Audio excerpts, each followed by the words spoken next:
Parce qu'ils furent pris dans la tourmente de coups d'État fomentés contre Hassan II, 58 hommes ont vécu l'enfer entre les murs de cette caserne.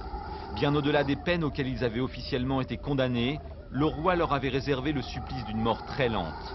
Enfermés dans une minuscule cellule aussi vide qu'une tombe, sans le moindre soin, dans une obscurité, une crasse et une puanteur absolue, 30 d'entre eux périrent effectivement de maladie ou de folie. Armen Marzouki fait partie des 28 survivants libérés en 1991 du bagne de Tasmamart.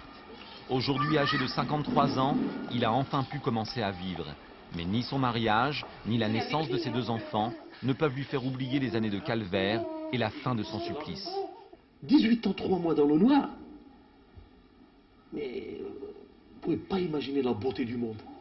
La première chose qui m'a frappé, c'est l'immensité cette immensité, c'est l'infini, la beauté du ciel.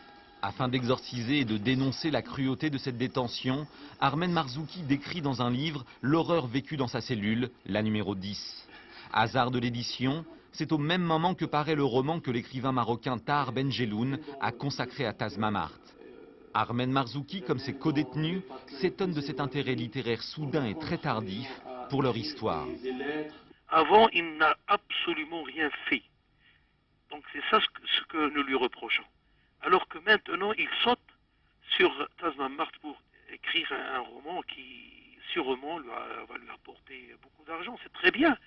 Nous avons tous, au Maroc en tout cas, nous avons tous fermé les yeux et fermé les oreilles. Peut-être que nous ne savions pas tout, mais j'ai honte. J'ai honte. J'ai honte pour moi, j'ai honte pour tous ceux qui se sont tués, pour ceux qui savaient. Je n'ai pas voulu être séparé de... J'avais peur pour ma famille qui était au Maroc. Le 7 octobre dernier, sur les lieux de leur supplice, les survivants de Tasmamart réclamaient le jugement de leurs tortionnaires afin qu'ils ne cachent plus jamais leurs crimes sous ce silence.